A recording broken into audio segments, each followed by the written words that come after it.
Moi, j'adore être une tortue. Aujourd'hui, lorsque tu vas apprendre à dessiner des comics, il y a une panoplie de livres. En voici quelques-uns. Comment dessiner les X-Men, comment dessiner Spider-Man, des livres dans le genre super-héros, la BD facile, ou Supergirl, la BD facile, etc., etc.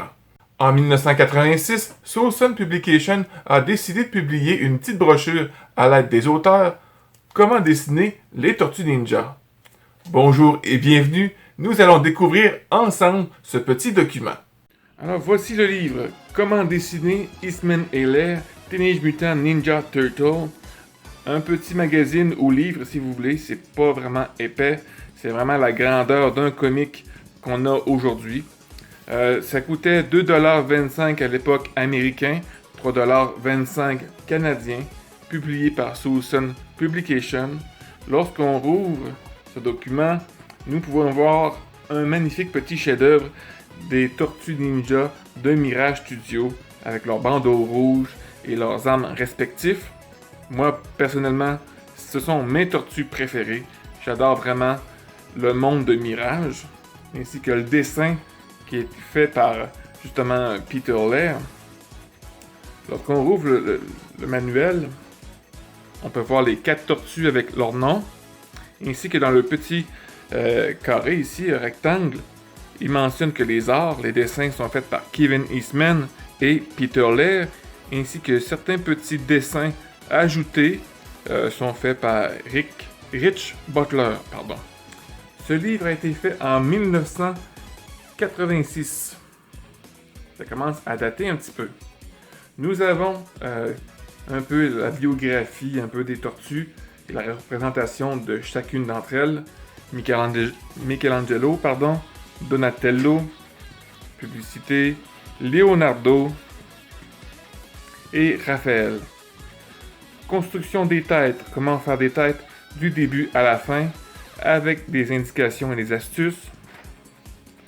Les expressions des tortues, même chose ici, encore avec des astuces et des explications.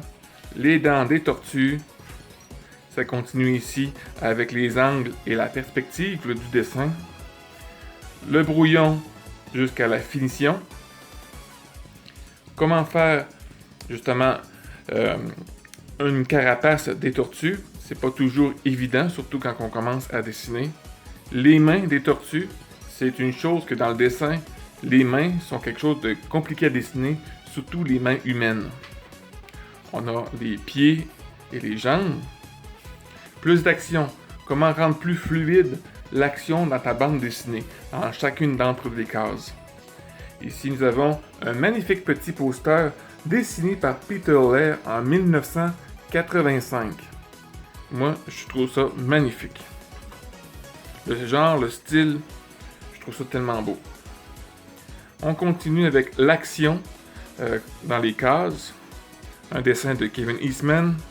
On continue ici avec quelques petits brouillons en rapport avec le livre Les Tortues Ninja numéro 6, lorsque les Triceratons viennent sur Terre dans la période avec le Fugitoy. Vous voyez ce que je veux dire? Le numéro 6 de Mirage Studio. Ici, il mentionne comment faire le découpage, les dessins, tout ça pour que ça rende fluide, beaucoup d'action, publicité, on vient de commander d'autres bandes dessinées. Ici, nous avons justement une planche brouillon du numéro 6 des Tortues Ninja de Mirage Studio. Il mentionne ici comment faire des ombrages. C'est une chose très importante lorsqu'on dessine. Puis quand on débute, surtout, on n'en met pas assez, parfois on en met trop. Alors, je trouve ça intéressant, les astuces qu'il mentionne avec l'ombrage. Un autre petit dessin, justement, de Kevin Eastman, ces deux-ci. Même chose ici, il mentionne d'autres nouvelles techniques en lien avec l'arrière-plan et le dessin principal. Comment gencer les ombrages. Continuer l'action avec les cases. Publicité ici d'un kit de dessin. Ça continue ici avec Casey Jones en lien avec l'action des cases. Il mentionne ici un rapport avec l'économie de mouvement. qui en fait, c'est certains dessinateurs dessinent des cases, l'action case par case pour arriver à la finale ici. Mais en fait, il explique que avec l'esprit humain, une personne, lorsqu'il lit la bande dessinée, peut tout à fait faire lui-même dans sa tête de se rendre immédiatement à la case finale. Pas besoin d'exprimer chaque action pour pouvoir se rendre ici. L'esprit humain est assez étonnant pour faire l'action elle-même dans sa propre tête. On continue ici avec un petit brouillon de Kevin Eastman. Ici, on a le dessin final. Ici, on a justement le dessin de Kevin Eastman qui a été utilisé sur un manuel d'instruction pour Leonardo, l'instruction du katana.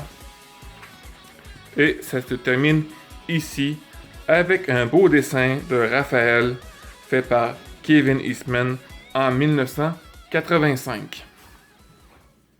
En conclusion, j'aime bien ce genre d'item. Par contre, ce que je trouve étonnant, c'est que ça a été publié avant même la folie de la Turtlemania, vu de la série et tout ce qui a suivi avec. J'adore les dessins et les explications données. Pour les contres, je pense à ceux qui ne peuvent pas lire en anglais, quoiqu'il y ait toujours une possibilité de se fier aux images. Ce que je trouve dommage, c'est que ce genre de produit n'a jamais été traduit dans la langue de Molière et ne le sera jamais. J'espère, les amis, me tromper et qu'un jour un éditeur décide de partager ce magnifique héritage des créateurs des tortues en français. C'est tout, les amis. N'oublie pas de mettre les pouces, de partager l'information car ça aide grandement la chaîne et de t'abonner si l'univers des Tortues Ninja t'intéresse.